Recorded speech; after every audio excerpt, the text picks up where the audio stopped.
This is The Next Level on breakfornews.com. Now, did you ever wonder, how did we get into the kind of mess that we're in these days, post 9/11, with an openly fascist government in the United States, which seems to be able to dispense with elections at will and wage war at will? Well, the roots of it all go quite some way back, but let's kick off by taking a look at the expression NWO, which stands for, as many of you know, New World Order. And I'd like to thank one listener who shall remain nameless for helping me to focus my thoughts in this area. Yep, New World Order, it's almost a cliche at this point. I mean, it's been used by everybody from George Bush Sr. to Alex Jones. It is at times confusing label, because New World Order, who are they exactly? Is it just George Bush, or is it George Bush and the globalists, or is it George Bush and the globalists and the Democrats and John Kerry and Bill Clinton, or is it the Rockefellers, or is it the Rothschilds, or who the hell is it? And it's quite a confusing label which tends to make you go round and round in circles. But military-industrial complex, well, now we know what we're talking about. Now we know what we're dealing with in terms of military-industrial complex, because we see the effects of the military-industrial complex around the world, in particular the largest military-industrial complex on the planet, that of the United States. And we see the military-industrial complex as the greatest beneficiary of 9/11. We see that because the immediate action by the US government after 9/11 was to vastly increase the military budget of the United States. So the question is this: if they're benefiting so much from what's going on right now, are they in fact the people that we're dealing with? Is all of this in fact a creation of the military-industrial complex, being run by the military-industrial complex? I'm not saying that there's nobody involved in this, but let's say a handful of defense contractors in the United States. I'm not saying that. I'm saying that there is a nexus of power, and that at the center of that nexus of power is the military-industrial complex, particularly that of the United States. But remembering as ever that when we're talking about the United States in terms of foreign policy, we're talking about US and UK acting as one. And I'll put this to you, that whoever it was who was running things when these guys took over is whoever's running it right now. I believe that whatever group grabbed hold of the reins of the state and are now using it for their own ends, that their rise to power was a permanent one. And when they got to power, they've been in power and in the positions of power ever since. So could that be the military-industrial complex? And I believe it certainly could. And I think there's one term that's going to help us get a focus on that. That term is shock and awe.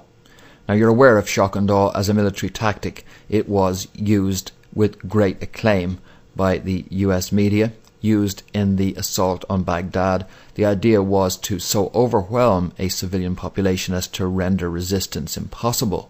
In other words, shock and awe really is something which has a psychological dimension as well as a military dimension. The tactic of shock and awe isn't a new one. It goes right back to the days at the end of World War II, which saw the explosion of 2 nuclear devices over Japan. That, my dear friends, that was when these guys took over. That was their first use of shock and awe. They were using it as a statement of global domination.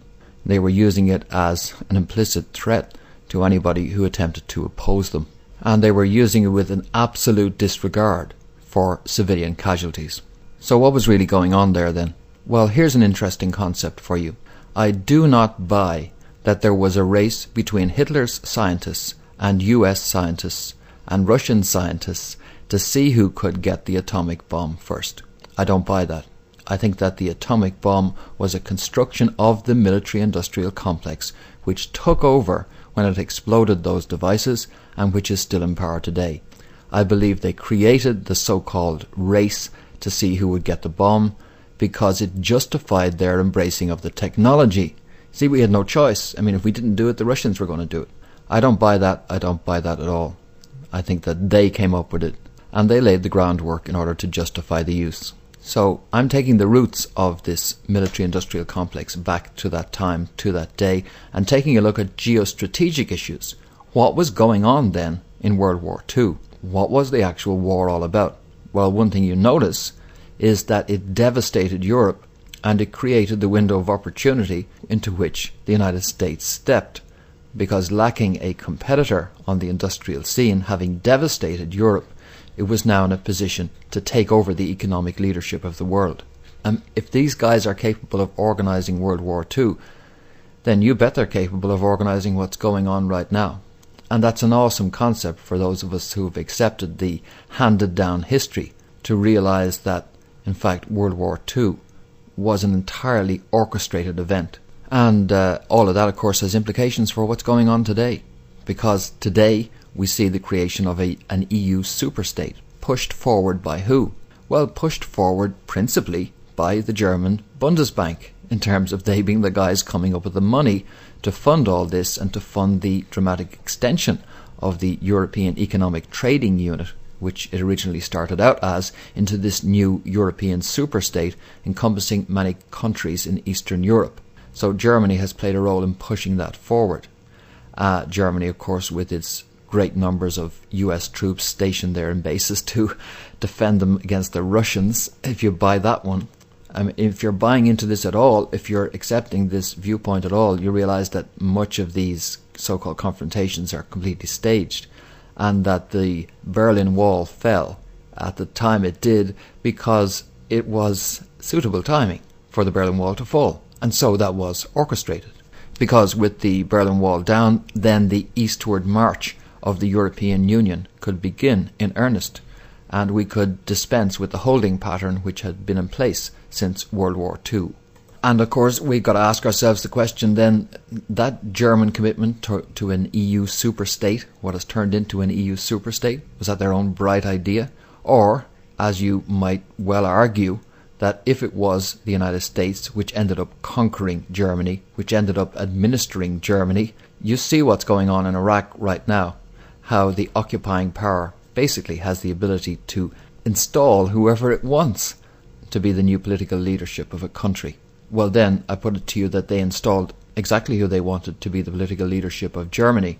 And I would also put it to you that you could interpret what's going on with the EU as an attempt to add another 20, 25, or whatever it is, countries as states to the new global United States. The EU is a poisoned chalice.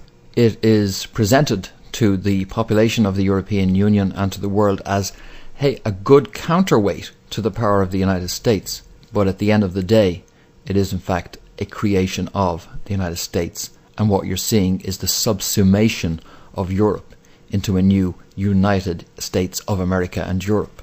And you know that it is a matter of public record right now that NATO is assisting in the training of security forces in Iraq.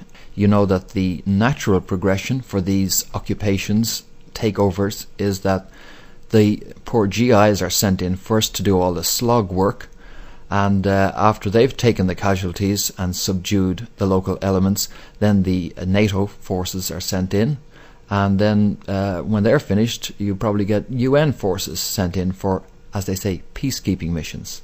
So that's the kind of track that we're taking through history since 1945.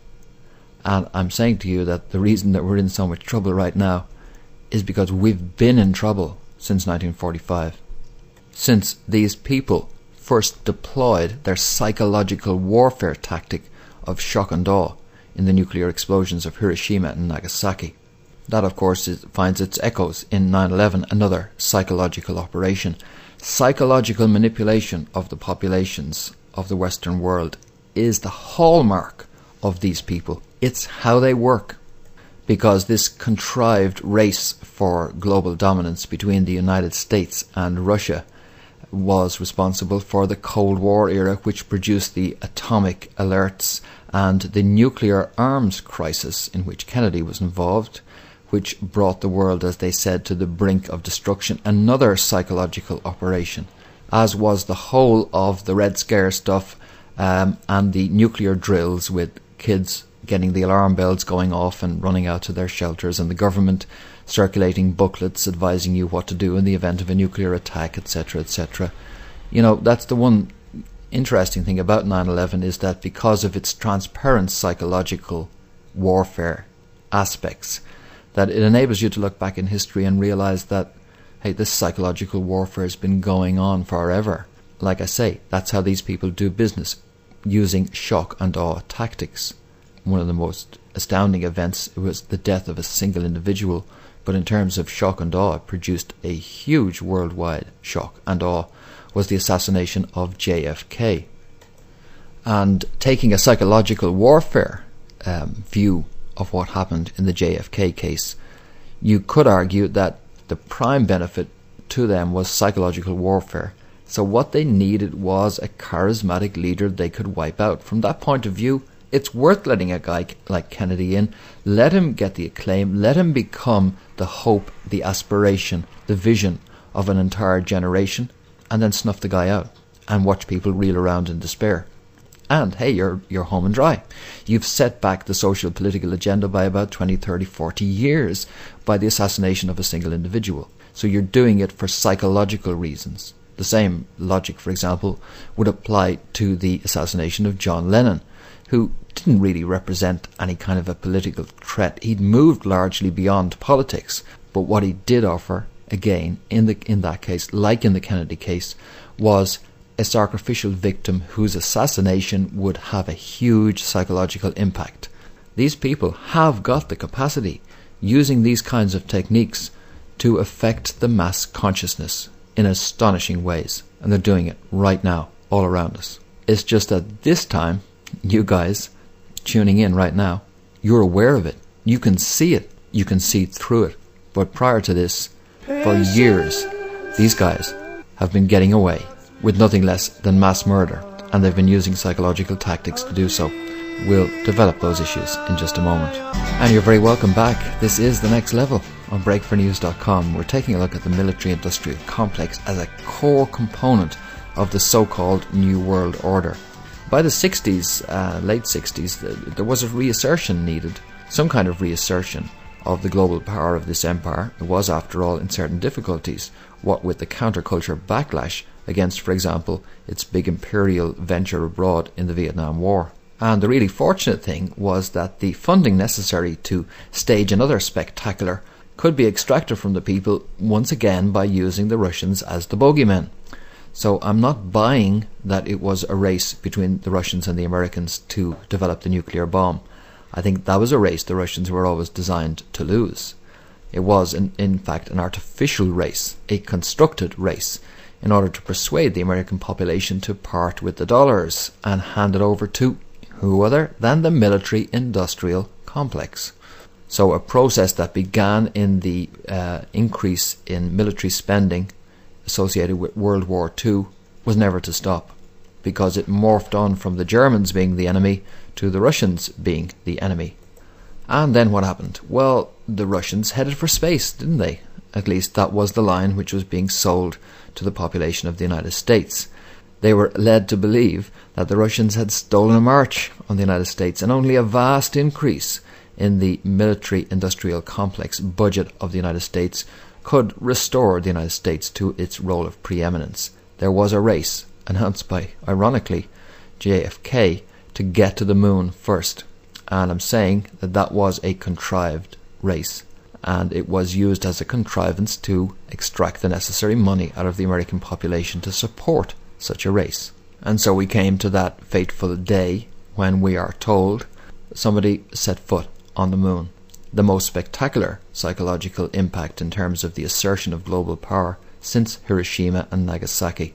And I don't want to disturb anyone's equilibrium here, but have you ever thought that if you wanted to make such a statement by landing on the moon, make such a global dominance statement, that it wouldn't just be a once-off relying on some grainy photography, that it would be something that would be in your face? What better than to land on this side of the moon?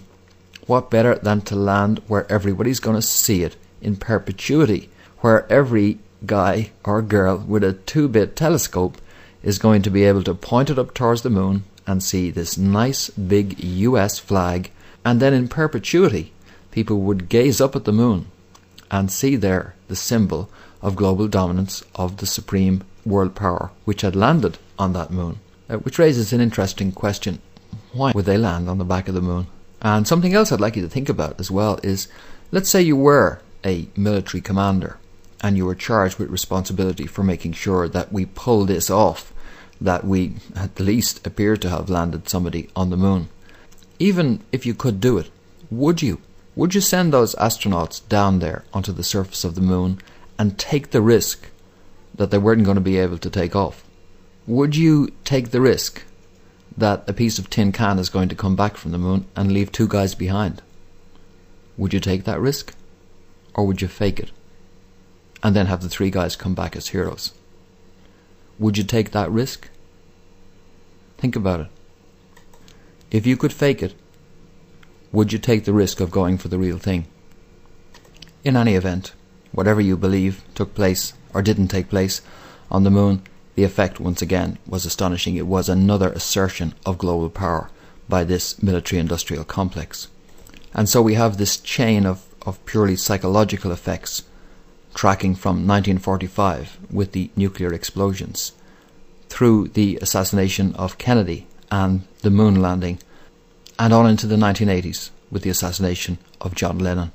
In between those major spectacular events, I think you can see evidence of an ongoing manipulation of the popular consciousness, particularly through the use of television and Hollywood.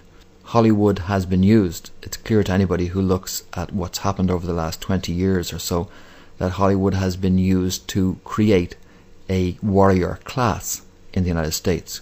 God help them. The poor impressionables who end up buying all of the rubbish which is presented to them by the media Hollywood complex, which acts as a propaganda arm of this military-industrial complex.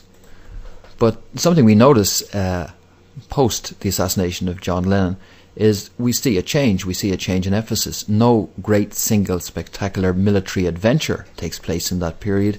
Instead, we have a global economic expansion.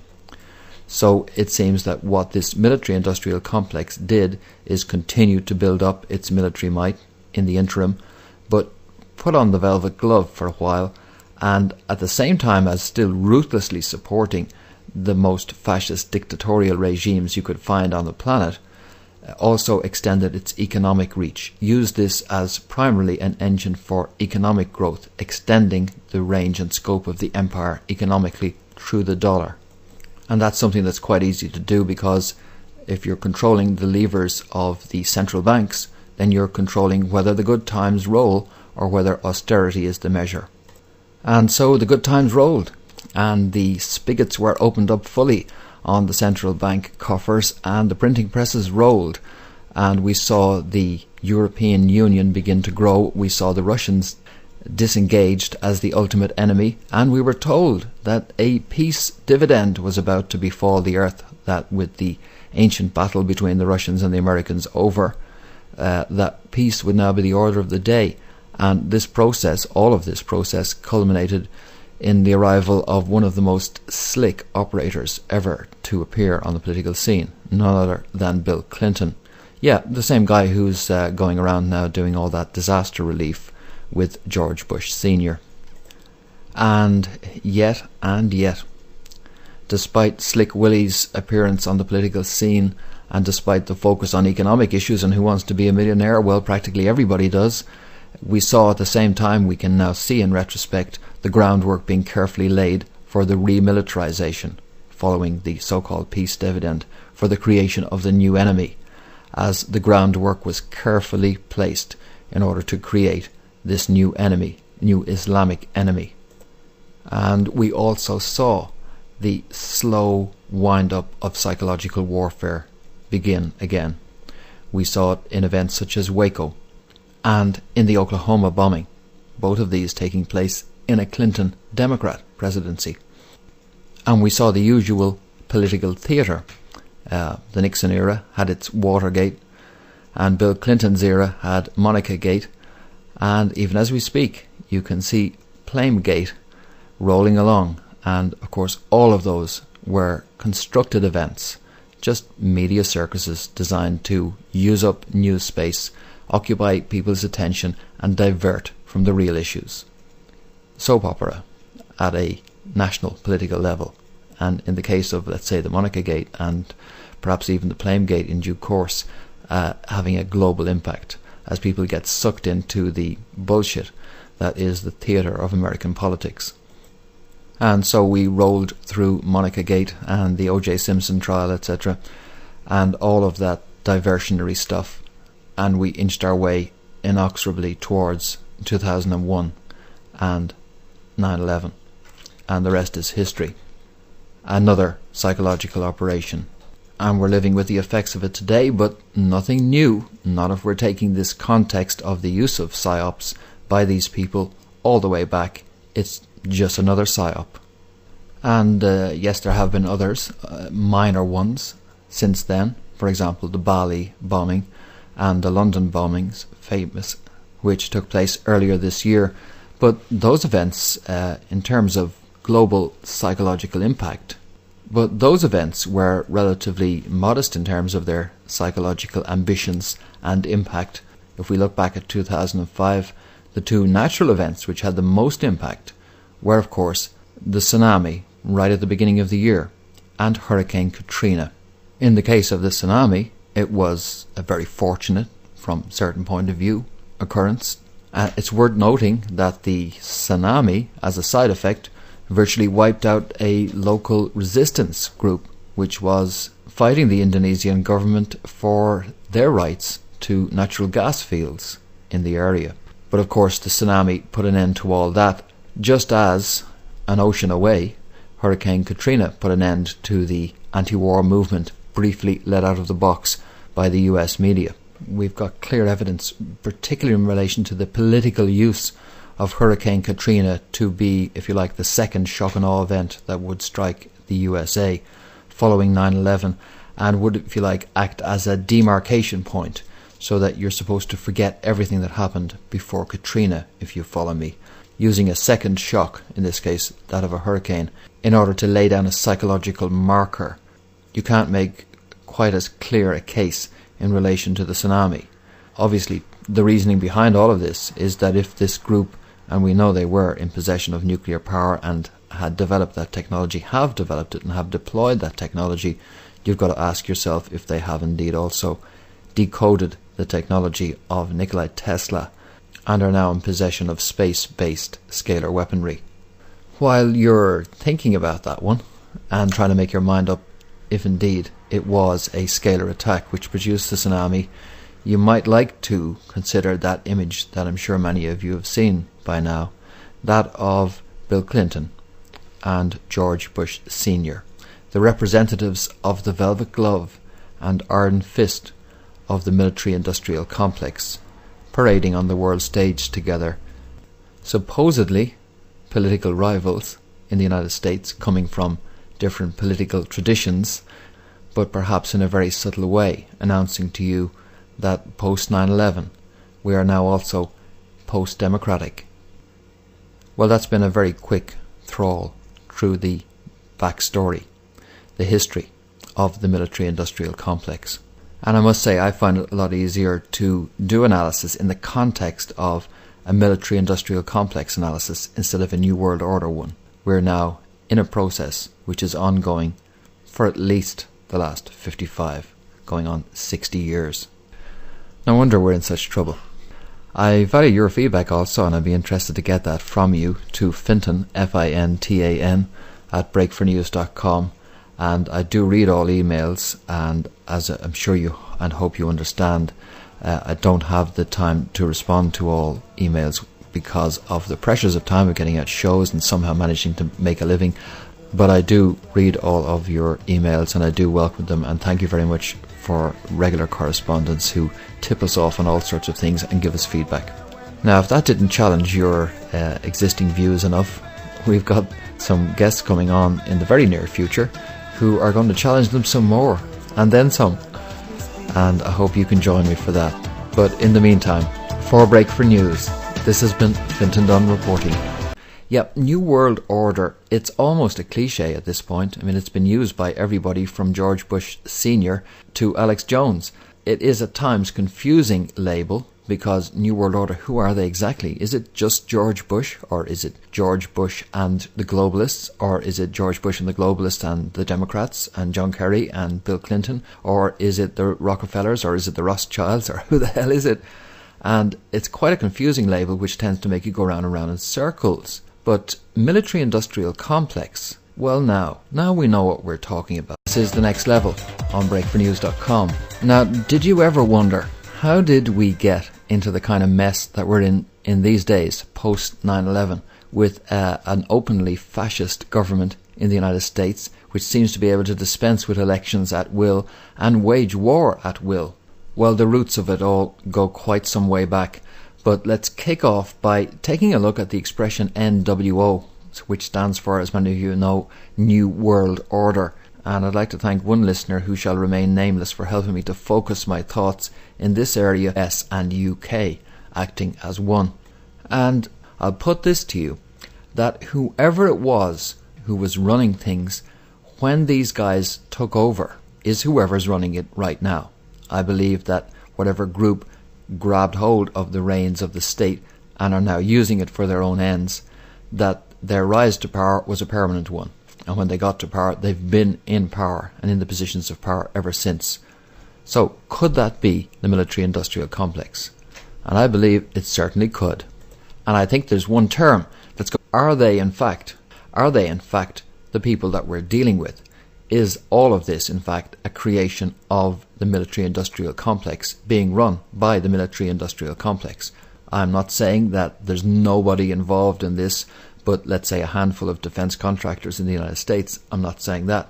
I'm saying that there is a nexus of power, and that at the center of that nexus of power is the military-industrial complex, particularly that of the United States. But remembering as ever that when we're talking about the United States in terms of foreign policy, we're talking about US. Now we know what we're dealing with in terms of military-industrial complex, because we see the effects of the military-industrial complex around the world, in particular the largest military-industrial complex on the planet, that of the United States. And we see the military-industrial complex as the greatest beneficiary of 9/11.